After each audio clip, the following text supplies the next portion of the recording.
Muy buenas tardes, tengan todos ustedes. Es un gusto continuar precisamente hoy con este Congreso Iberoamericano de Derecho Procesal, donde ha venido pasando parte de las grandes figuras de nuestra Iberoamérica en el área procesal y que ha generado una gran expectación en toda la región y en parte de Europa. Hoy nos acompaña precisamente de Cuba el doctor Juan Rafael Mendoza Díaz, un extraordinario jurista, de los mejores procesalistas que conozco. Me da muchísimo gusto tenerlo aquí y decirle que plenariamente lo hemos designado miembro honorario de la Academia Mexicana de Derecho Juan Velázquez. Gracias, doctor Juan Rafael Mendoza. Gracias a ti, maestro Naveja, por la invitación. Es un verdadero privilegio compartir contigo y con el resto de los procesalistas que han estado en este escenario. Extraordinario lo que estamos platicando, el maestro Juan Rafael Mendoza, y la gente que ha venido pasando hoy, también un punto importante de inflexión con el doctor Rafael Mendoza. Y bueno, decía precisamente el hijo de uno de los grandes procesalistas en Iberoamérica, Humberto Briceño Sierra, su hijo Marco Briceño. Salúdame mucho al doctor Juan Rafael Mendoza. Pues yo creo que recordar y evocar, invocar a Humberto Briceño Sierra es algo extraordinario. Te lo catalogué con un término que yo no sé si tendrá la misma significado en todos los países, pero en Cuba le llamamos monstruo, cuando son estas personas que es un monstruo del derecho procesal. En Cuba lo estimamos mucho, así que conocer a su hijo será un privilegio para mí. Y la verdad que tú también eres muy querido y muy valorado en México, Juan, y lo sabes, y pronto te tendremos aquí con una sorpresa. Ya nos haremos pronto un reconocimiento, un evento en homenaje al doctor Juan Rafael Mendoza, que lo merece. Hemos venido haciendo reconocimientos a Néstor Caferata, hemos generado a Lucio Pegoraro, hemos generado en argumentación jurídica al doctor Vigo, vamos a generar algo para Cecilia Sosa, varios nacionales que en parte de la academia, en materia procesal penal al ministro, el magistrado de la Corte Suprema en retiro, Daniel González, etcétera. Y vale mucho la pena generar todo esto porque es un intercambio de ideas increíble. Bueno, el doctor Juan Rafael Mendoza Díaz de Cuba es licenciado en Derecho por la Universidad de La Habana, máster en Derecho por la Universidad de Valencia, España, especialista en Derecho Público por la Universidad de Valencia, especialista en Derecho Procesal Penal por la Universidad de La Habana, especialista en Derecho Procesal por la Universidad de La Habana, doctor en Derecho por la Universidad de La Habana y profesor titular de Derecho Procesal. Es abogado en ejercicio desde 1981, director de bufetes colectivos, director provincial de bufetes colectivos en la provincia de Villa Clara, es secretario de la Junta Directiva Nacional de Bufetes Colectivos de 1990 a 1994, vicedecano de la Facultad de Derecho del 94 al 2020, vicepresidente de la Unión Nacional de Juristas de Cuba hasta diciembre del 2013, miembro del Consejo Científico de la Universidad de La Habana, Cuba, director de la Revista Cubana de Derecho, árbitro de la Corte Cubana de Arbitraje Comercial, perito de la Corte de Arbitraje de la Cámara de Comercio Internacional de París 2008 y 2009, miembro de la Comisión Electoral Nacional de las Elecciones Parciales 2005 y Elecciones Generales 2007, 2008, 2012, 2013, miembro del Consejo Científico del Tribunal Supremo Popular de Cuba, miembro del Consejo Técnico Asesor de la Fiscalía General de la República, miembro del Instituto Iberoamericano de Derecho Procesal, miembro fundador de la Sociedad Cubana de Derecho e Informática, miembro fundador de la Sociedad de Derecho Procesal, miembro de Derecho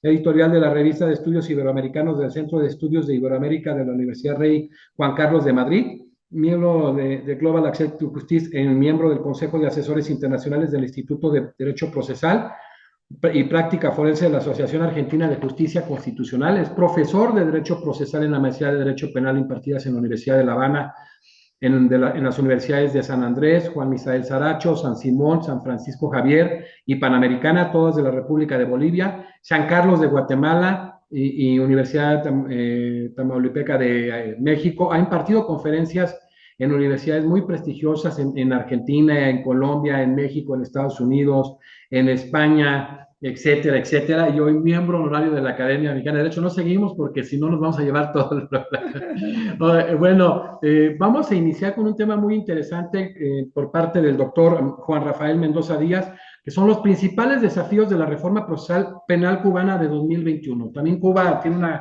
pues la constitución hasta hoy más joven de nuestra América Latina. Y bueno, Juan, ¿cuáles fueron los ámbitos procesales de los cuales fueron objetos esta reforma en específico en Cuba? Sí, bueno, gracias, José de Jesús, por tu Linda presentación, te agradezco muchísimo tus palabras y te reitero que es un privilegio, un extraordinario privilegio y un honor estar acá. Eh, a mí me gusta cuando hablo en este tipo de congresos en que participan colegas de otros lugares, siempre referirme a temas de carácter global, general, que permitan no localismo, sino una visión de tendencia. Pero quiero ofrecer disculpas en esta ocasión porque la pregunta que me hace me coloca en el plano de mi país y creo que pido disculpas por eso, porque creo que merece la pena que en esta ocasión nos refiramos a qué ha ocurrido en Cuba en los últimos meses a partir de una extraordinaria reforma procesal que abarcó todos los campos del derecho procesal en nuestro país. O sea, es la reforma de mayor amplitud y mayor calado que ha ocurrido en la historia de nuestro país. Pero a mí me gustaría previamente hacer algunas pinceladas de carácter histórico, porque muchas de las personas con los que compartimos son gente jóvenes. El cálculo de la vida siempre parte del momento en que uno nace. Dice un gran escritor, hay un gran escritor que a mí la imagen me encanta, que dice que la fecha de tu nacimiento marca lo que tú consideras que es la modernidad, lo que ocurrió antes de tu nacimiento, piensas que es historia antigua, ¿no? Y es que la reforma americana tiene 30 años. Entonces, muchas de las personas con los que interactuamos son jóvenes de 30, 40 y tantos años, que es importante también que refresquemos que hay una historia pasada. Muy brevemente, la historia procesal de Cuba tiene un vínculo muy importante con el derecho español.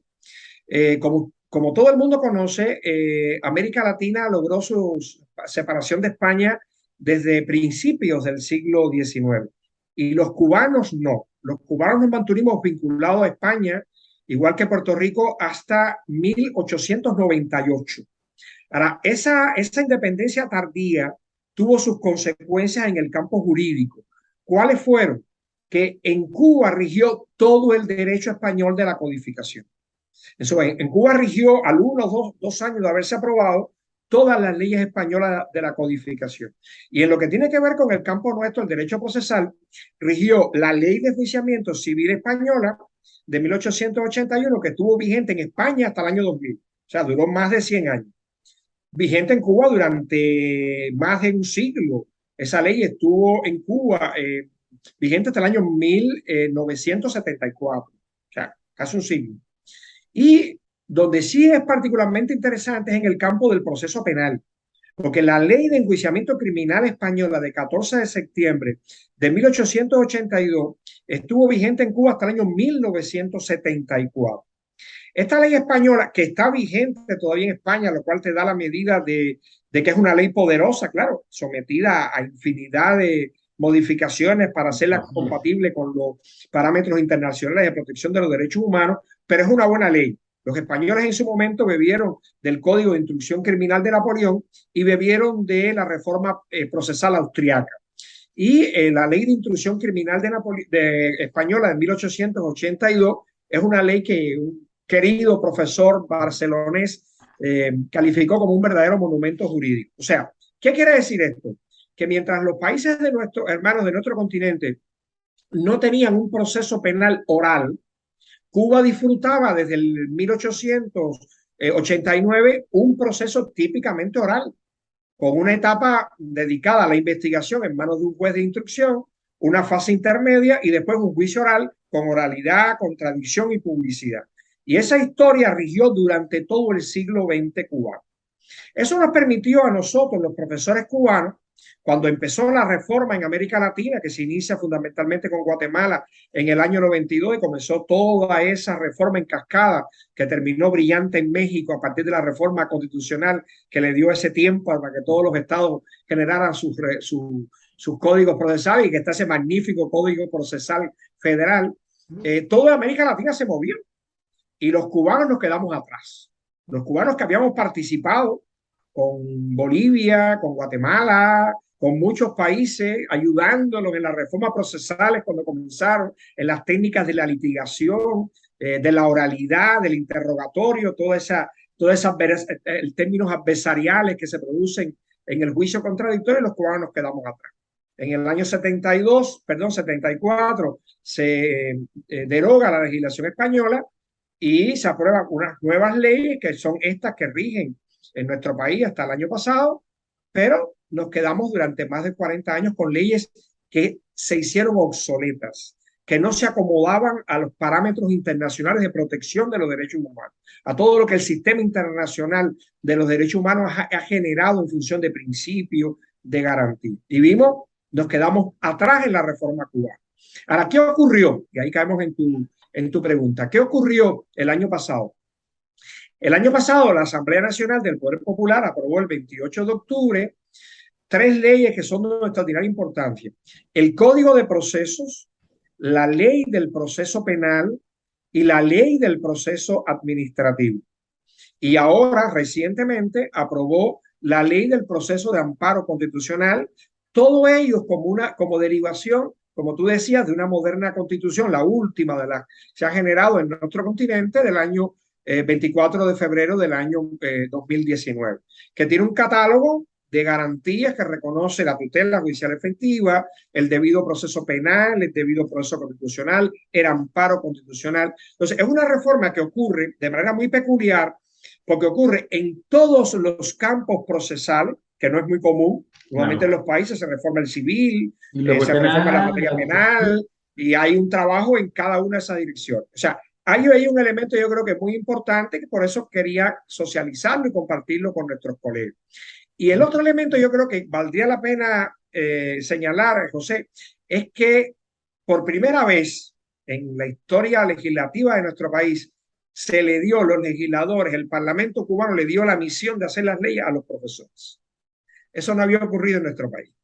En nuestro país eran pequeñas comisiones de personas más capacidad o menos capacidad que le entregaban a los legisladores proyectos de ley. Y algunos teníamos la posibilidad, ya por el tema de edad, de participar, pero no había un ecumenismo como el que ocurrió en las salas académicas que te iniciara ahí. Exacto, el Parlamento cubano le dijo a los profesores, necesito que me hagan estas leyes. Y sin duda, en el camino del debate parlamentario siempre hay cosas que queríamos que no salieran, porque siempre ocurren estas cuestiones. Hay cosas que queríamos nosotros que estuvieran, yo tuve el privilegio de estar en estas comisiones, que queríamos que no salieran, pero en sentido general, en los núcleos duros de estas cuatro leyes fundamentales que movió el campo procesal de nuestro país, que es el Código de Proceso, la Ley del Proceso Penal, la Ley del Proceso Administrativo y la Ley del Proceso de Amparo de Derechos Constitucionales, son leyes hechas por profesores. Y ya movió todo el piso procesal de nuestra nación. Impresionantemente importante. Sí, sin duda. Oye, quiero hacer ahí hincapié porque todo este tema, ¿cuáles son los contenidos de la ley, del Código de Procesos? Sí, a ver, te comento. Nosotros habíamos tenido desde el año 74 y después con unas modificaciones que se le introdujeron en el 76, una ley que era la Ley del Proceso Civil, Administrativo, Laboral, y después se le incorporó la materia mercantil. O sea, era una ley que era un puzzle, era un compendio de materia, y eso quedó derogado. Quedó derogado bajo el influjo de las garantías de la Constitución. La Constitución dio una orden al legislador ordinario en base a la tutela judicial efectiva y a el debido proceso. El legislador constitucional reguló dos categorías. En el artículo 94, el debido proceso en sentido general. En el artículo 95, el debido proceso penal. Entonces, este código de procesos lo que regula es con oralidad, con inmediación, un proceso, una modalidad procesal, modalidades procesales únicas, uniformes para la materia civil, para la materia familiar, para la materia mercantil y para la materia del trabajo y la seguridad social. Son los cuatro campos de líneas procesales que están en el código, pero con procesos únicos. O sea, hay un proceso ordinario y un proceso sumario. Único. Y en dependencia de los márgenes. Para las cuatro materias. Para las cuatro materias. Solo que después hay un grupo de principios, de categorías, de formulaciones generales en materia de prueba, que el legislador le va diciendo, esto es para los campos civil y mercantil, que son más privatistas, y estos principios son para el campo familiar y del trabajo, donde hay una tutela privilegiada. El legislador va repartiendo en su organigrama legislativo para que el juez, que después sí se divide en cada una de estas materias, vaya aplicando cada uno de estos principios en sus áreas de conocimiento, pero esencialmente concentra en modalidades únicas, un ordinario y un proceso sumario, concentra el proceso civil, el proceso familiar, el proceso mercantil y el proceso del trabajo y la seguridad social. Ya te digo, regidos por total oralidad en los interrogatorios, una audiencia previa para resolver las cuestiones de eminentemente de saneamiento procesal, buscar la conciliación, derivar a la mediación en caso de que fuera necesario, y después una segunda etapa, audiencia de práctica de prueba. Oye, Juan Rafael, digo, ya te está emocionante saliendo. Por ejemplo, en Cuba, cuando hablamos de los que nos reunimos en Derecho Procesal Constitucional, veíamos cómo surge el amparo en un proyecto en 1840 en Yucatán y luego en 1897 lo adopta Guatemala, en el 34 el Mandamiento de Seguridad de Sudamérica, en 1931 España, etcétera. Y Cuba no tenía regido, regulado todavía el amparo. ¿Cómo se da esto constitucionalmente? Porque es algo novedoso que francamente lo tenemos que documentar los que trabajamos mucho el derecho procesal constitucional. ¿Cómo se da todo este tema de la ley del proceso de amparo constitucional? ¿Cuándo se constitucionaliza el amparo? Sí, los constitucionalistas en Cuba estaban realmente muy desprotegidos, ¿no? Porque no había amparo constitucional, no había un No, mecanismo de protección de había los derechos interdictos, constitucionales. unas cuestiones interdictales, pero no había el amparo. Exacto, no lo había. Y eso sin duda era una carencia extraordinaria en el marco de la protección de los derechos humanos. Claro. La Constitución abrió ese camino. La Constitución, en este catálogo de garantía a que te hacía referencia, reguló en el artículo 99 el amparo constitucional. Y el legislador ordinario reguló una ley específica para, la tramitación procesal en salas especiales. No hay un tribunal constitucional, sino en salas especiales, al nivel de las provincias y al nivel de la Corte Suprema, para el proceso constitucional, o sea, el ¿Son proceso salas como si encaminado. fuesen salas constitucionales, Juan Rafael? Sí, hay salas a nivel de las provincias. Sí. Cuba tiene 15 provincias, hay una sala a nivel de la provincia, que es la primera instancia para el conocimiento de esta modalidad específica de asunto, y hay una sala especializada en esta materia en el Tribunal Supremo del país, que conoce en recurso de un tipo de apelación especial las decisiones que se adoptan por la provincia, que son recurridas, y tienen una competencia en primera instancia para un tipo específico de derechos privilegiados. Pero es una novedad. Nosotros no conocíamos el derecho procesal constitucional, está muy de infante, está muy de bebé en nuestro país, ya se incorporó en los Es un currículos avance de enorme. la carrera y hemos bebido mucho de la doctrina mexicana, por razones que para ti son obvias. Claro, ¿no? Bien interesante, claro, los principios rectores y todo este tipo de cosas. Oye, Juan Rafael, ¿tú trabajaste, antes de seguir un poquito en esto, en todos los códigos? Sí, yo trabajé en todos los códigos, o sea, se hicieron grupos de trabajo. Yo me Sí, he dedicado a la teoría del proceso en sentido general sí. y eso, y litigué durante mucho tiempo en todas las materias. Y en la universidad, como enseño todo el procesal, menos el constitucional, que no existía, enseño teoría general del proceso, enseño procesal civil y enseño procesal penal. Y tengo una relación muy directa con el Tribunal Supremo de Cuba, que fue a quien se le dio la responsabilidad de presentar como iniciativa legislativa los proyectos. Y sí, tuve el privilegio extraordinario que me llamaron y pude estar en Las comisiones. en todos los grupos de trabajo. Extraordinario. Oye, perdón, y entonces ya estás muy metido también en el derecho procesal constitucional, Juan Rafael. Tuve que estudiar mucho ahí a mi querido amigo Mark Gregor, tuve que estudiarlo mucho y a todos los condicionalistas que ustedes tienen que son Sí, realmente muy no, buenos. Sí, no, sí, trabaja sí. mucho el tema. Era una materia para mí nueva, porque Un no Héctor G. existía una Zamudio, norma. Burgor Iguela, Claro, claro. Eduardo Ferrer, Jorge Carpizo, hay mucha gente que ha trabajado y qué bueno que es una gente tan... Un elenco de lujo, sí, sí. Sí, oye, ya estuvo, me imagino, Marta Prieta, ¿no? Marta Prieto en el de en el de la ley de... Marta Prieto es nuestra profesora de Derecho Constitucional, es nuestra catedrática de Derecho Constitucional. Sí, perfecto. Oye, Juan Rafael, ya cuando vemos toda esta codificación, todos estos códigos tan importantes que ha surgido el 2021, la Constitución nueva, que fue un parteaguas impresionante, ¿Qué influencias tuvieron específicamente en esta reforma procesal en tu país los códigos modelos del Instituto Iberoamericano de Derecho Procesal, del cual tú eres parte, este instituto? Sí. Sí, bueno, yo creo que la influencia de los códigos modelos es básica para todos nuestros países, ¿no? Eh, lo que pasa es que ahí se bebió de esos códigos paradigmáticos hechos por esos grandes maestros del derecho procesal, pero sin duda el paso del tiempo hizo que también se generara toda una dogmática de muchos de los países de América Latina que al haber reformado sus códigos procesales han generado una dogmática realmente muy interesante y a esto se une toda la generación de principios que el sistema universal de Naciones Unidas ha Claro. puesto en manos de todos los países para su labor legislativa. Me estoy refiriendo a las agencias del Sistema Internacional de Derechos Humanos, al papel de ILANUD en el caso de América Latina, y también nosotros, a pesar de no ser parte del sistema interamericano como país, nos hemos alimentado mucho de la labor de CEJA, del Centro de Estudios de Justicia de las Américas. Tuvo hasta hace muy poco tiempo dirigido brillantemente por ese gran hombre chileno que es Jaime Arellano, y Sí. que agrupa un grupo extraordinario de procesalistas de América Latina.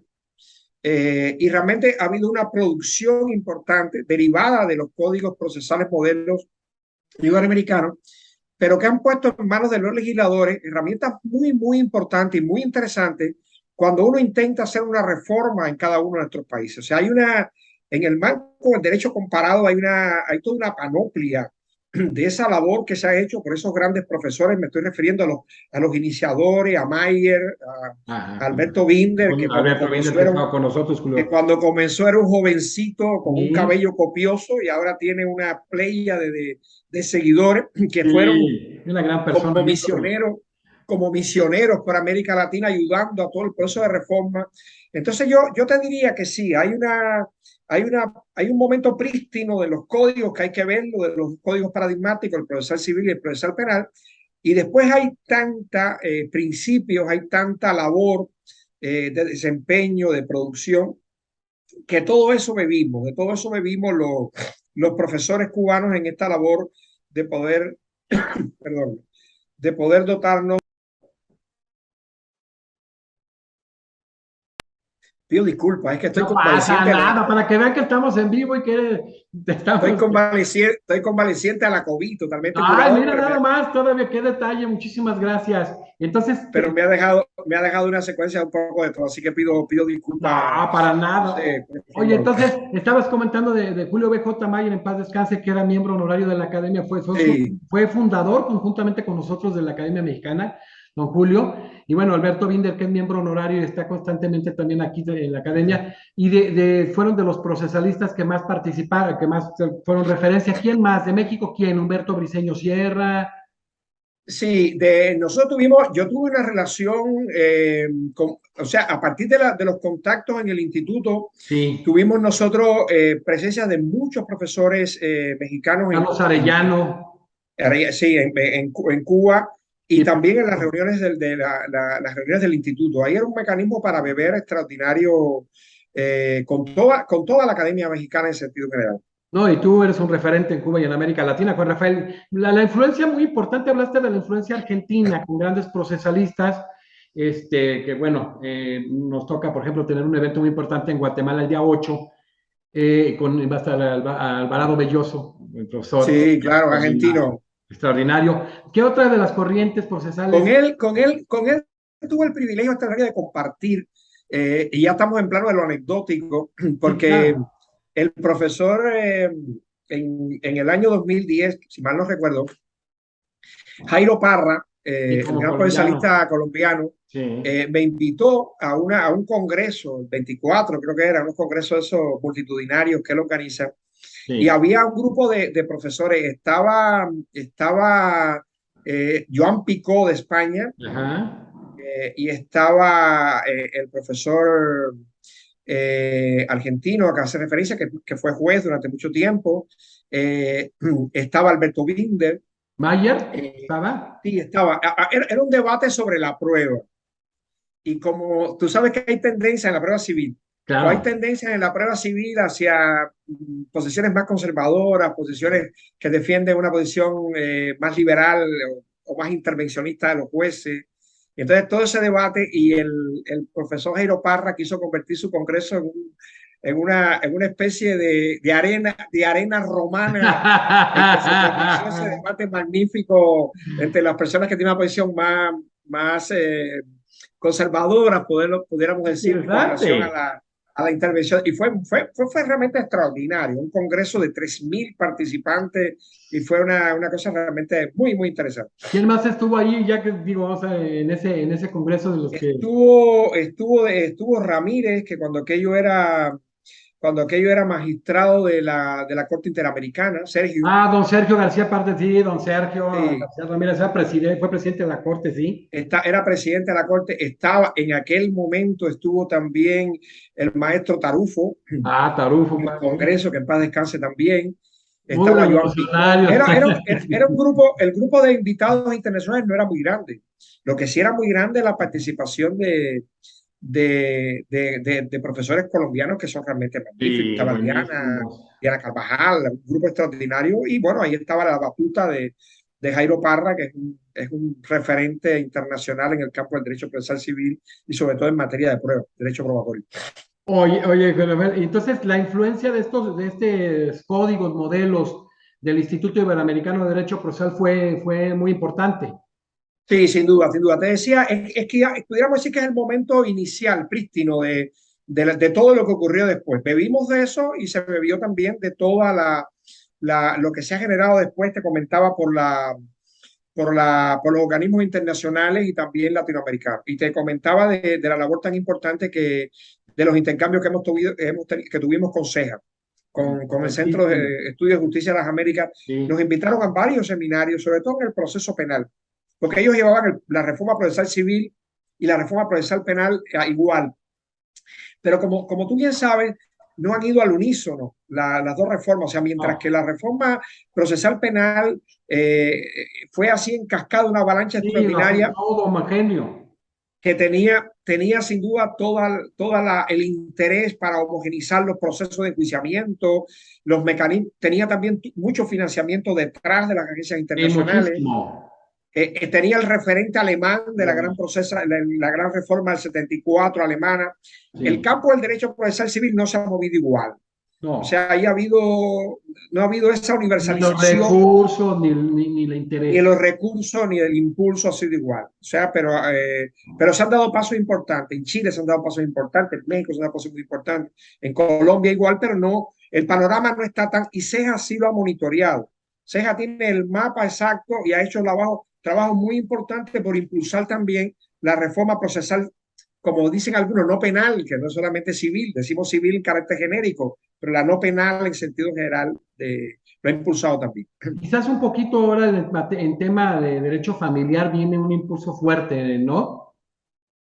Sí, bueno, a ver, en Cuba ahora se está realizando una reforma importante, eso es materia sustantiva, no quisiera yo hacer, Sí. como decía un amigo mío, pastoreo furtivo, pero porque soy procesalista, materia Pues sustantiva sí, la sí, sí, respeto mucho. claro.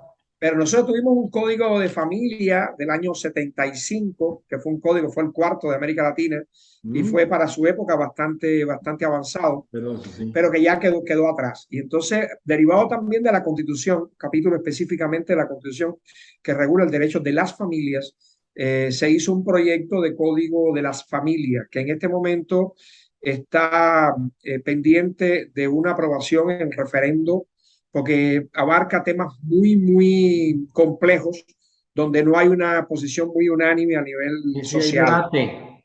Exacto, está el tema del matrimonio igualitario, está el tema de la adopción por personas del mismo sexo, está todo el tema del embarazo con vientre solidario. O sea, el código, los autores del código lo califican como el código, va a ser, si se aprueba, el código quizás más moderno de América Latina, porque Ah, tiene un mira. grupo de instituciones y eso va a generar también elementos de conflictividad necesariamente. Y ahí está el código de procesos nuestro que ha puesto el cauce procesal. para lo que pueda derivarse de las relaciones familiares. Se llama Código de las Familias, porque se parte del concepto que no es la familia, sino una diversidad de tipos Sí, familiares. claro. Oye, en ese sentido, Juan Rafael, hablamos de la influencia precisamente de estos códigos modelo del Instituto Iberoamericano, de todo lo que ha generado CEJA, de la importancia de los académicos, de los grandes académicos en Cuba, que es una de las cuestiones que, por ejemplo, cuando se hizo el Código Procesal Constitucional en el Perú, fue una colaboración directa y un trabajo de los procesalistas y constitucionalistas en 2005 que dieron lugar al primer Código Procesal Constitucional a nivel nacional. Ya existía el de Tucumán de Sergio Díaz Ricci, y la Universidad de La Habana ha tenido un papel muy importante, ¿no? Sí, además yo quiero mencionarte algo dentro de la reforma, porque yo te mencioné el Código de Proceso, me han hecho Sí, varias preguntas sobre eso, te mencioné la ley del proceso penal y la ley del proceso de amparo, sí, pero hay una ley en Cuba sumamente importante que se aprobó también el 28 de octubre, que es la ley del proceso administrativo. excelente.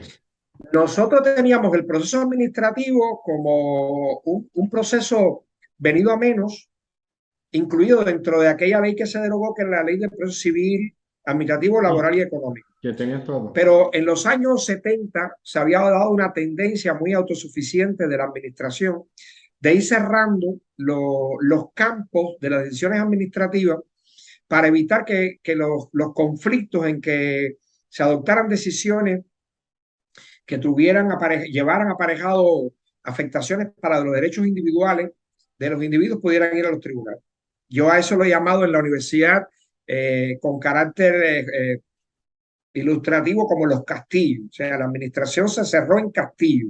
El Ministerio de la Agricultura era un castillo, la tierra inmobiliaria era un castillo, o sea, el tema tributario era un castillo y las decisiones de esos castillos no se podían discutir. No había puentes levadizos para entrar a los castillos.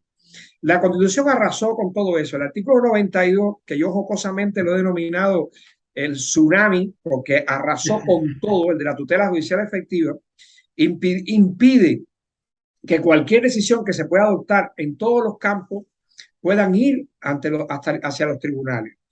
De tal suerte que cualquier decisión de la administración, estamos hablando de una decisión, una resolución que afecte un derecho individual de algún subordinado. Estamos hablando de la capacidad regulatoria, los reglamentos administrativos. Estamos hablando de la vía de hecho, o sea, las acciones que la administración puede adoptar. Y estamos hablando del silencio administrativo. O sea, cualquier decisión o silencio de la administración. Cuando estamos hablando de la administración, estamos hablando desde el nivel central del Consejo de Ministros hasta el municipio. Todo puede ser llevado a los tribunales por la vía del proceso administrativo. Todo. Es de todas las leyes que se han aprobado en nuestro país, conjuntamente con la ley de proceso de amparo, la más importante. La administración se ha puesto ahora a mirarse hacia adentro, porque durante mucho tiempo nadie la revisó. Se hacía una autorrevisión, pero nadie la revisaba desde un cuestionamiento bajo la tutela judicial efectiva.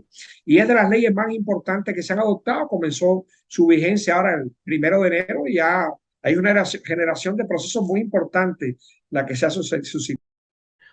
Oye, Juan Rafael, este artículo 92, ya hablaste del 94, 95, el debido proceso, el 99 de lo que es este proceso el amparo constitucional, y este 92 que es un elemento básico, le hablas del tsunami, que habla, me imagino, lo que es el tema de lo que es la tutela judicial efectiva, me imagino abordando el acceso a la justicia y el debido proceso.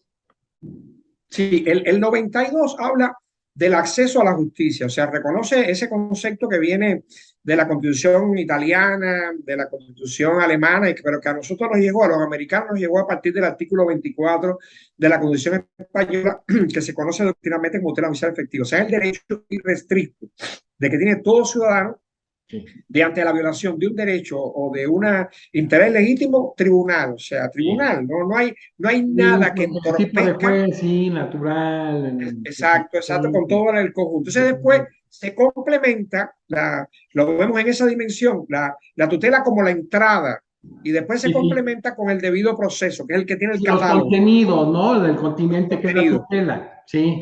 pues natural, acceso a la prueba, la Eh, posibilidad de la extracción de la el derecho de preevidencia. defensa, la motivación de las Exacto, resoluciones, exacto, exacto. la pluralidad de instancias.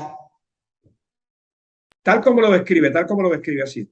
Oye, Juan Rafael, y en ese tema de los recursos para ordinarios, que alude, por ejemplo, qué tan importante es, digo, en toda la gama, en todo lo que es precisamente la influencia en la reforma procesal cubana, qué tan importante y qué tanta influencia tuvo la Convención Americana sobre Derechos Humanos y la jurisprudencia de la Corte Interamericana. Sí, a ver, nosotros siempre hemos mantenido una observación, uno de los expositores que anteriores marcó fundamentalmente su intervención sobre este particular. Nosotros hemos seguido de cerca siempre la jurisprudencia del tribunal y la convención, el Pacto de San José de Costa Rica del 69. Solo que no es vinculante, o sea, nosotros no estamos sometidos a un control convencional, pero sin embargo, como en la ley ha participado fundamentalmente la academia, siempre hemos dicho, a ver, el hecho de que no estemos controlados convencionalmente por un tribunal no indica que no tengamos, por un problema de respeto a la doctrina y a la protección de los derechos humanos, que incorporar estas decisiones, o por lo menos el contenido esencial de esas decisiones en lo que es la letra de desarrollo de la Constitución. Y hay mucho de eso ahí en la labor de las leyes de desarrollo nuestra de la Constitución. En ese artículo 99, digo, no le hace que el tiempo que nos llevemos, está extraordinario esto, a tener un gran procesalista como tú, del amparo, referido al amparo constitucional y esta ley del proceso de amparo constitucional que se manejó, ¿tiene influencia en lo dijiste tú, el amparo mexicano, que es donde surge y nace, sí, conocido, aunque se hayan documentado de ahí, por ahí históricamente, incluso en México con Andrés Lira González, Graciela Belaunde, en el caso peruano, el amparo colonial, surge en México, tuvo influencia doctrinaria, ya lo dijiste tú, ese artículo 25 del Pacto de San José.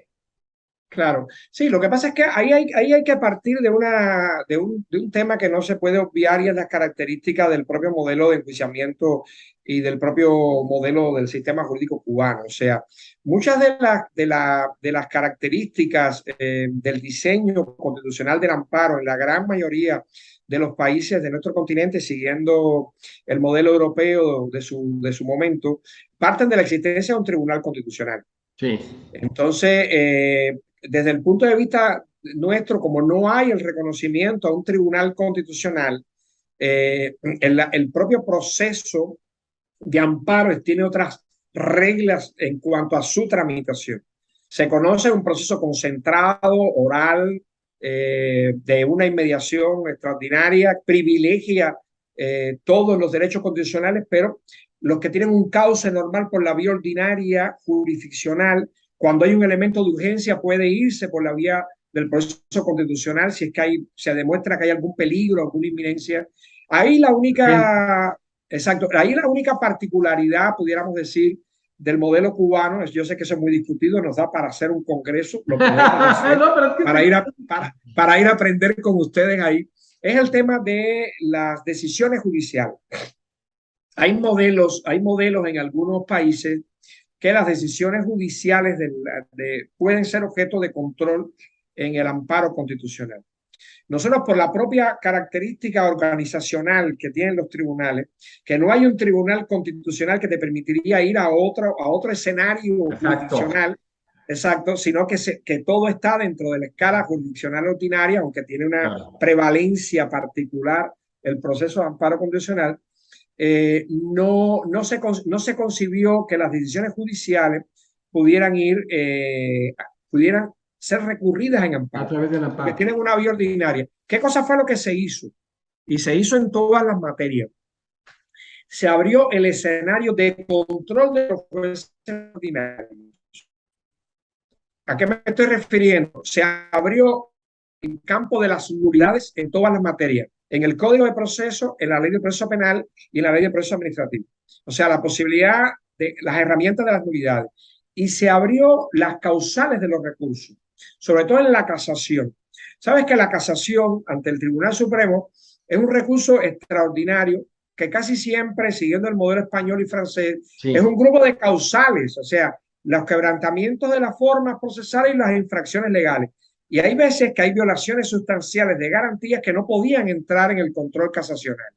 Lo que se hizo en el diseño de estos modelos procesales, ante la imposibilidad de tener un control de amparo constitucional para ir contra las decisiones de los tribunales, fue abrir la posibilidad de que el Tribunal Supremo pueda conocer en materia de casación cuando hay violaciones serias del debido proceso y la tutela judicial efectiva. Y se abrió también la revisión. O sea, la revisión, que siempre es un modelo cerrado para Sí. causales muy extraordinarias, se abrió también una causal en todos los modelos procesales cuando hay violación de debido proceso y de tutela judicial Qué efectiva. gran avance, ¿eh? Por Es ejemplo. una modalidad peculiar dada las características de nuestra organización de no tener un tribunal constitucional.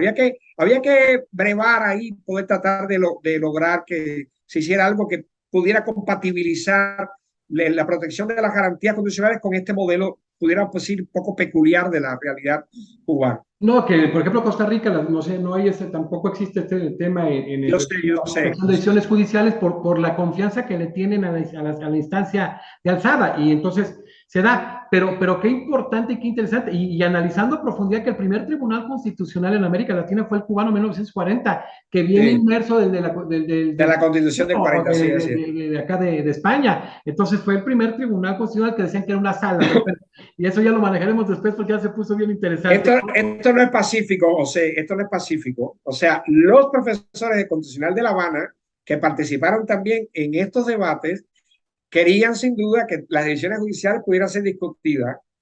O sea, que no, esto no Sí, estuvo sí, exento de sí. debate. O sea, mucho debate hubo en las comisiones de trabajo, pero bueno, son las cosas que enriquecen sin duda Claro, no, la la labor de academia, qué bueno que conformación de participa la... en México previo a la reforma constitucional en materia de amparo del 6 de junio del 11 y en abril de la ley de amparo, la reglamentaria de los artículos 103 y 107. Muchos años atrás el debate fue que no fueran objeto precisamente el juicio de amparo, las decisiones judiciales con base a la confianza de los tribunales de alzada. Entonces, no, pues no justificó porque no hay esa confianza plena, esa es la realidad en los estados, en las ciudades federativas, y eso no perdió. Pero bueno, ya analizamos, ya avanzamos en relación a los tipos de procesos que están contenidos en los códigos de procesos que nos hiciste el favor de referirnos. Y ahí hubo un punto muy interesante, los principios que rigen el código de procesos, cuando hablabas tú cómo se bifurcan. Claro, claro, claro, claro. A ver, el proceso, el código tiene una parte inicial donde hay un catálogo de principios, algunos que son generales, como por ejemplo el propiciar la mediación siempre como una salida alternativa, incorporar la conciliación como un elemento de los jueces. Se define el juez como el juez activo con una responsabilidad en obtener certeza sobre las modalidades que están sujetas a su desempeño. Y hay un diseño probatorio que es muy peculiar, que está en base de los principios y que tiene que ver con esto que hablábamos hace un rato del debate que hay con relación a la prueba. Ahí se hace un diseño procesal muy peculiar en cuanto a las facultades de los jueces y el modelo procesal general. O sea, se parte de la concepción general del onus probando, y que a cada parte le corresponde probar los hechos que alega la contraparte los que ha sido alegado en contra. Ese es el modelo procesal general del código. Ahora, el legislador le dice, en el caso de los procesos civiles y mercantiles, el juez tiene una posibilidad o una facultad extra para incorporar medios de prueba. Ahora, esos medios de pruebas que puede incorporar el juez es con el objetivo de obtener certeza sobre los hechos controvertidos. Quiere decir, el juez tiene una barrera por el principio dispositivo, que el marco de lo que le plantean, porque ahí está típicamente privado el conflicto en lo civil y en lo mercantil. O sea, el juez puede incorporar determinados medios de prueba, pero para lograr certeza sobre los hechos controvertidos. Y dice después, en el campo del derecho familiar y en el campo del derecho del trabajo y de la seguridad social, donde hay un interés tuitivo más importante, teniendo en Sí. cuenta lo que está detrás de todo eso como derecho que subyace, el juez puede incorporar medios de prueba para lograr convicción sobre los hechos. Fíjate, no te dice sobre los controvertidos, sobre los hechos. O sea, ahí se abre el principio dispositivo, se Sí, abre. sí, sí, Quiere sí. decir que el juez está conociendo un conflicto de familia y ve que estamos de acuerdo, y el juez dice, no, un momento, que aquí hay un menor, hay un interés superior del menor que está detrás de todo esto, y yo tengo que buscar un poco Hace más. un Y en el sistema caso del trabajo, inquisitivo totalmente. exacto, exacto. Es que de la naturaleza inquisitiva. Y en el campo del trabajo igual, en el campo del trabajo, como hay un interés de protección del trabajador pro labore, el juez tiene una posición también muy activa. Y ahí se incorpora en materia probatoria también las denominadas pruebas dinámicas, Ah, que mira. vivimos con Peirano, con el Sí, Jefe argentino y Verano, todo, que está enfermito, le mando un abrazo. todo el equipo Y no, magnífico. y en temas los ambientalistas, ¿no? Néstor Caferata, Exacto. Lorenzetti, etcétera, ¿no? Exacto, exacto, exacto. Entonces, ahí el juez tiene una capacidad, no se habla de inversión de carga de la prueba, se habla de que el dinamismo probatorio lo que concibe es que ante una situación en que hay alguien en una posibilidad de dificultad de probar por la posición de desbalance material que tiene al momento del acceso a la prueba, el juez puede invertir y encargar que sea el demandado quien haga esta función. Esto se ve mucho en Cuba en los procesos del trabajo. Sí. Ya se venía utilizando pretorianamente, o sea, sin que estuviera en la ley, La ley. los jueces del trabajo lo venían utilizando. Le decían a la administración, ven que esto el trabajador no lo puede probar, tráeme los registros, tráeme los balances contables y demuestra tú que ha habido la infracción que estás alegando. Y se incorporó ya en la ley como sin duda un avance en materia probatoria. Qué Esos son interesante. algunos, José Jesús, de los... Esto de la carga dinámica, nada más específicamente en estas materias. Sí, en las materias, de las materias del código, o sea, civil, Sí, familiar, del trabajo y mercantil. Lo que fíjate. pasa es que se da más siempre en determinados tipos de asuntos. Aunque puede haber una reclamación, por ejemplo, en Argentina surgió fundamentalmente el tema de las pruebas dinámicas asociadas a responsabilidad médica, ante la imposibilidad del dañado con la responsabilidad de la malpraxis del médico poder demostrar. Y entonces surgió en el campo civil, o sea, está para todos los campos que regula el Código de Proceso. Oye, no quiero dejar pasar este momento porque me importa mucho, me interesa mucho tu opinión, los intereses de la academia. Esto que viene desde la corriente italiana y permeando a la española con Jordi Ferrer y Jordi Nieva en el tema de la desaparición de la carga de la prueba, ¿no? Nosotros, nosotros nos mantenemos ahí vinculados a un concepto, pudiéramos decir, clásico, Sí, ¿no? De que claro. a cada parte le corresponde probar los hechos que alega Claro. y los que opone a los alegados por la otra parte. Es Y la la negación cuando justificación implica una clásica. afirmación. Y después están las matizaciones estas que te comentaba de facultades probatorias de la justicia. Qué interesante, ¿no? Y sobre todo yo ahí radicalizado en el tema del derecho de familias y en el derecho del trabajo.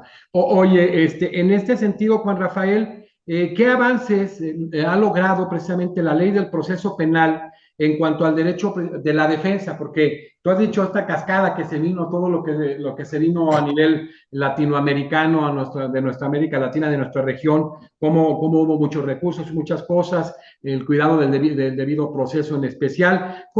¿Qué logró esta ley del proceso penal en este sentido? Sí, maestro, como te comentaba, el código nuestro, nuestra ley procesal, la que teníamos, que se derogó en octubre del año pasado, tenía una raigambre fundamentalmente española. Nosotros derogamos la ley española en el 74, pero el espíritu de la ley de Sí, enjuiciamiento sí, criminal española siguió viviendo en permeando. el alma de los jueces. La sangre. Nosotros eliminamos, por ejemplo, en el 74 la figura del juez de instrucción. En el modelo español, toda la investigación estaba en manos de un juez, lo sigue estando en España todavía, en manos de un juez de instrucción. Y nosotros, esa investigación en el año 74 y 77, que las leyes se modificaron, 74 y 77, se la encomendamos a órganos especializados de la policía bajo el control de la fiscalía. Y ahí ese modelo es un modelo que después incluso se ha extendido en otras modalidades procesales donde la fiscalía se ha empoderado y ha asumido, porque es el modelo alemán, ha asumido la investigación como tal. Una fase intermedia y una fase del juicio oral. Ese es el modelo que teníamos nosotros hasta que se derogó en octubre del año pasado. Pero ahí había muchos baches en la protección de los derechos fundamentales. Un ejemplo que te lo va a ilustrar para no entrar en mucha historia. La entrada del abogado defensor en el proceso penal no ocurría hasta los 7 días.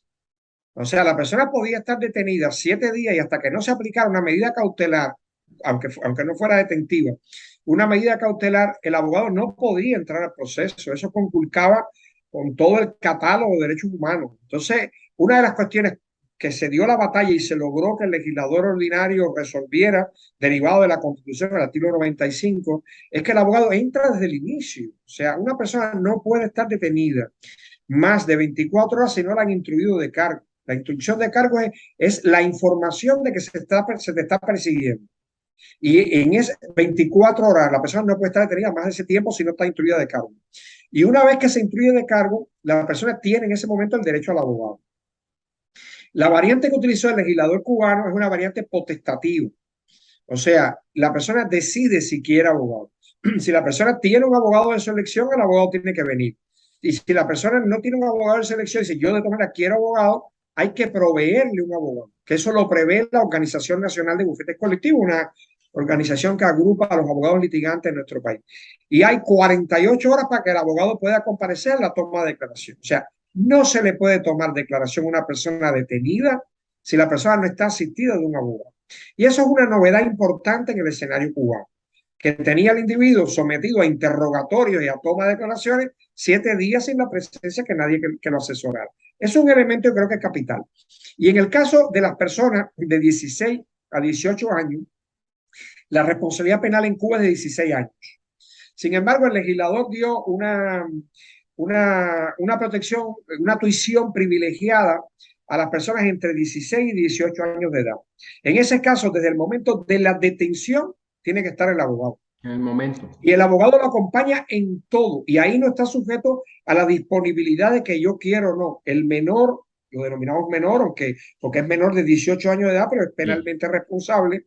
El abogado lo acompaña en todo momento, en todo el proceso de investigación. O sea, tenga él abogado designado o no lo tenga designado. O sea, es un elemento también importante dentro de esta reforma. O sea, una presencia temprana del abogado en el proceso. Y otro elemento también importante que se incorporó es que en el modelo anterior, en la ley derogada, las medidas cautelares la imponía la fiscalía.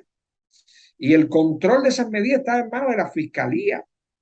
Y entonces una de las cuestiones que se logró en el nuevo proceso, en el nuevo ley procesal, es que la fiscalía puede imponer la medida cautelar de prisión provisional, pero esa medida tiene automáticamente un control judicial.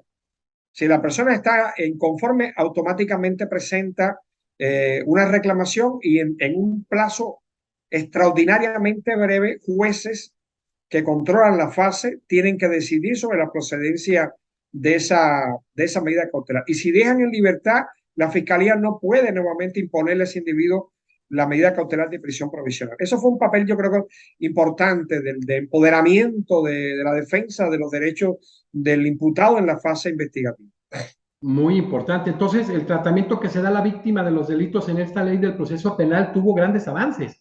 Sí, también, sí, sí. Interesante que me preguntes ese tema, porque la víctima fue un olvidado en el proceso penal cubano. La víctima en la fiscalía era la que se encargaba de la exigencia de la responsabilidad civil.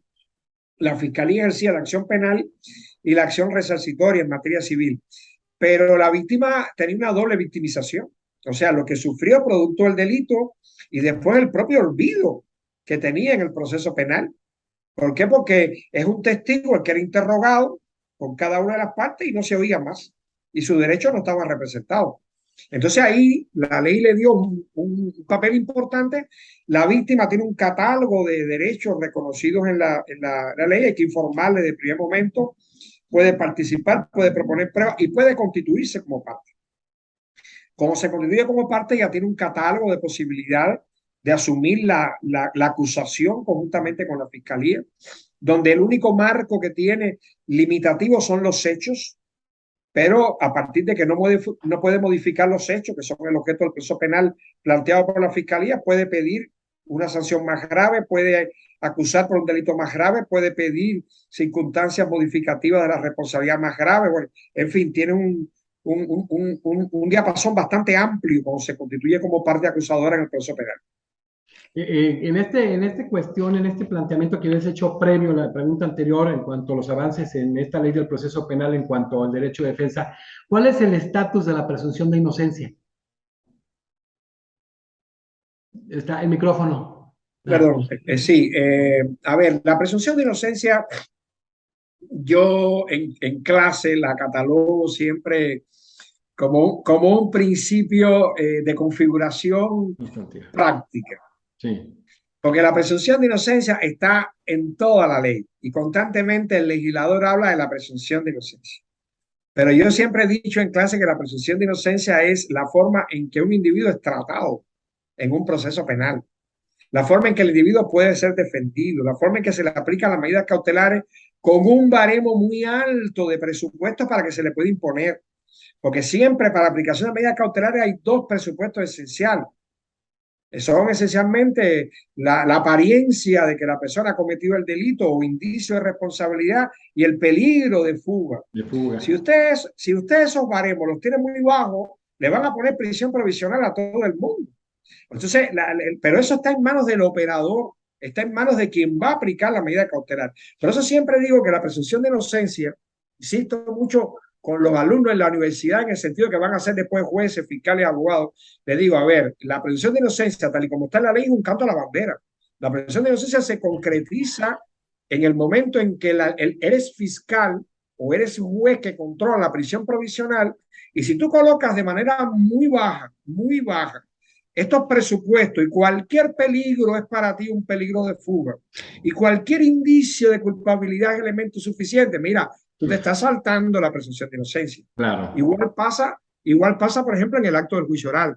Hay la costumbre en algunos lugares, y mi país no es una excepción, en algunos tribunales, no en todos, de llevar a la persona en los determinados delitos, a la persona vestido al acto del juicio oral con ropa carcelaria. Eso es una afrenta al principio de presunción de inocencia, porque un juez que le traigan a un individuo y le quiten las esposas y venga con un uniforme, que es un uniforme ignominioso, cuando lo mira, el juez lo va a ver ya con un criterio permeado absolutamente. Por eso siempre yo insisto que la presunción de inocencia es algo que está en la mente y en el actuar de los que somos actores en el proceso penal como tal. Es un día a día del desempeño de la profesión, querido maestro. Oye, no, maestro, qué bueno que ya cierro porque la verdad está tan interesante Sí, que no sí, quisiera llevamos cerrar. una hora, pero yo, No, a ver, interesantísimo en este la tema, pregunta. Eres un interrogador inclemente, ¿eh? oye, Juan Rafael, en el caso de la prisión preventiva o provisional oficiosa, ¿cómo está establecida constitucionalmente? Porque México establece inconvencionalmente que México sí ratificó la Convención Americana sobre Derechos Humanos en el 81 y la posición de la Corte Interamericana en el 98, pues sí violenta el artículo 8.2 al establecer Sí, que es por delitos el graves catálogo. y hace un catálogo. ¿Cómo está en Cuba? No, lo que hizo el legislador ordinario fue regular de manera general. Yo no creo que pudiera hacerlo, lo otro es ya lo que ocurre en la jurisprudencia del día a día. Lo que hizo el legislador ordinario fue establecer los presupuestos. O sea, estos presupuestos que son típicos de los indicios de culpabilidad, y se va a ir generando ahora, porque ya te comenté, no había un control judicial de la prisión provisional, se va a ir generando ahora una jurisprudencia del juez de control, que va a ir interpretando la Constitución y va a ir interpretando la ley de procedimiento, y es el que va a ir diseñando esa filigrana de hasta dónde llega el concepto jurisprudencial de la presunción de inocencia y en temas de la aplicación de la medida cautelar. Hay un elemento que no lo hemos mencionado que es muy importante. Una de las cuestiones que se incorpora en la Constitución es el habeas corpus. El habeas corpus existía en Cuba, lo introdujeron los norteamericanos Sí, cuando claro. vino la invasión norteamericana en el año 1898, que invaden Cuba. Nosotros no teníamos la legislación española, ellos incorporan el habeas corpus porque ellos modifican la normativa española. Existió el habeas corpus durante años, pero estaba contenido no en la Constitución del 76, sino que estaba contenido en la ley del proceso penal. Y en virtud de eso, no prosperaba ningún proceso de habeas corpus, porque estaba concebido para cuando la medida se pusiera, la prisión, sin cumplir las formalidades oficiales. Entonces, era muy fácil demostrar que una persona le habían puesto la prisión provisional dentro de los términos establecidos en la ley y ya se acabó. Sin embargo, la Constitución elevó el habeas corpus a una acción constitucional, que tiene una vía específica.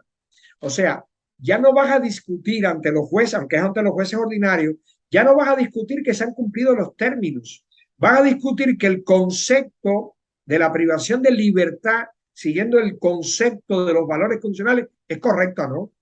Porque si tienes una persona detenida, sujeta a prisión provisional durante un tiempo determinado y la investigación está estancada o no ha paralizado o se ha paralizado por determinadas actividades contables, empieza ahí sin duda la valoración del juez bajo la acción del habeas corpus a evaluar si esa detención es constitucionalmente válida o no. Y eso va a generar, porque no lo tenemos, una jurisprudencia muy interesante Sí. en esta materia. Como en pasó esta en el materia. Perú, sí, pretorianamente. Exacto, sin duda. Oye, ya ahora sí prometo cerrar porque es que está tan interesante que no me quiere ir. Pues, Rafael, todas estas leyes, como la ley del proceso de amparo constitucional, de habeas corpus, están separadas, segregadas. O sea, hay una dispersión de las leyes que reglamentan los Sí, procesos constitucionales, como en México. sí. El habeas corpus está, lo que pasa es que tiene, al incorporarlo como garantía constitucional, después está en la ley del proceso penal, pero ya el juez que la va a evaluar, los parámetros que tiene que tener no son estrictamente los que regulaban antes, que era si se habían cumplido los plazos procesales para la aplicación y se habían cumplido la formalidad. No. Entra a ver el valor de la libertad desde la perspectiva constitucional y puede revocar perfectamente una prisión. Ya han salido sentencias. Ya han salido varias sentencias. Sí, a pesar de que lo que damos son 6 meses o 7 meses de aplicación de la ley de proceso penal, ya han salido sentencias muy interesantes. Qué bueno ver este panorama con un proceso. Estamos con mucha avidez, José de Jesús, con mucha avidez. Es que está muy interesante porque ver los avances que se tienen en Cuba y vaya, hay países que parece que retrocedemos, ¿no? O sea, evolucionamos en ciertas áreas. Y aquí qué bueno, pues hay gente como tú trabajando, como la hay aquí, tan talentosa. Juan Rafael, ha sido un gusto tenerte, no es la primera vez, va a ser muchas ocasiones, vamos a hacer un trabajo por ahí con algunos de los que han participado en Argentina, en Paraguay, en Cuba, varios, en estos procesos tan importantes de la generación de las normas más interesantes e importantes de nuestros países, y que obviamente tú vas a participar con nosotros. Pero decirte que estamos muy agradecidos, muy contentos de que hayas participado en este Congreso Panamericano de Derecho Procesal, que ha sido extraordinario. Bueno, los tiempos, no quisiera uno terminarle nunca cuando ves procesalistas de tu talla y de los que han venido pasando y que vienen, porque faltan todavía varios países de intervenir a través de representantes, de juristas muy talentosos. Pues muchísimas gracias y es un orgullo tenerte como miembro honorario de la Academia Mexicana de Derecho, Juan Velázquez. Pronto hemos de gestionar para que nos acompañes ya presencialmente y vamos a platicar después de un reconocimiento que va a ser la Academia, uno de los congresos que va a seguir en reconocimiento a la trayectoria del doctor Juan Rafael Mendoza Díaz, extraordinario jurista, mi cariño, mi respeto, es que se emociona. Muchas gracias, querido maestro, por tus palabras y en deuda con todo México y en este momento particularmente contigo. Con la Academia. Oye, pues hoy despedimos al doctor Juan Rafael Mendoza Díaz, voy a estar un par de minutos fuera con el aire con él para platicar unos detalles. Que abordó el tema principales desafíos de la reforma procesal penal cubana, un jurista de una alta talla, director de bufetes colectivos en Cuba, secretario de la Junta Directiva Nacional de Bufetes Colectivos, presidente de la Sociedad Cubana de Derecho Procesal, miembro del Instituto Iberoamericano de Derecho Procesal y hoy miembro de la Academia Mexicana de Derecho, Juan Velázquez. Lo despedimos este tema tan interesante que nos hubiera dado para mucho tiempo más, es un nuevo panorama jurídico en Cuba impresionante, nos da mucho gusto ver a distancia lo que está sucediendo. Y bueno, pues gracias, doctor Juan Rafael Mendoza Díaz, por estar presente en este Congreso Iberoamericano de Derecho Procesal y nos hemos de ver muy pronto.